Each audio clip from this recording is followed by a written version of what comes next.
1000 хектари од најплодните површини во атарите на селата Врасаково, Кривидол, Кадрифаково, Мустафино и други чекаат на вода за наводнување, а таа завршува во Врасаковска река. Револтирани се земјоделците. Проблемот е во институцијата АД водостопанство Скопје, придружица Свети Николе.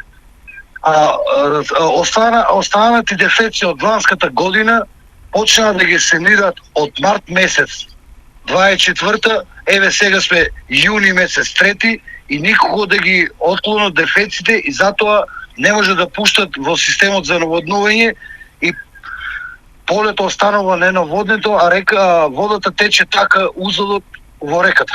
Високите температури за нив се алармантни, бидејќи посеаните култури ургентно бараат вода. Водата е секој пат добродојдена да ја има во системот за наводнување. Да беа отклонети дефеците на време и во мај месец имаше такво пуштање во реката да тече водата, може луѓето исто да наводнуваат. Некои култури што стварно и треба вода.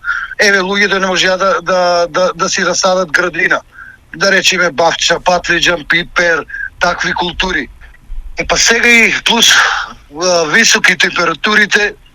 Доколку надлежните итно не го решат проблемот, земјоделците најавуваат протест и блокада на автопатот Штип-Скопје.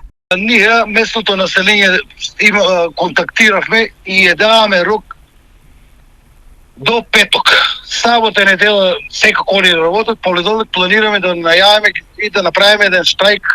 Мислиме да се заканеме малку и со радикални мерки штрајк, да стопираме патот Скопје-Штип. Пред овој проблем и да се појави во јавноста, заменик техничкиот министер Цветан Трипуновски изјави дека водата е основен ресурс за земјоделците и дека таа навреме треба да стигне до секоја педа обработлива површина.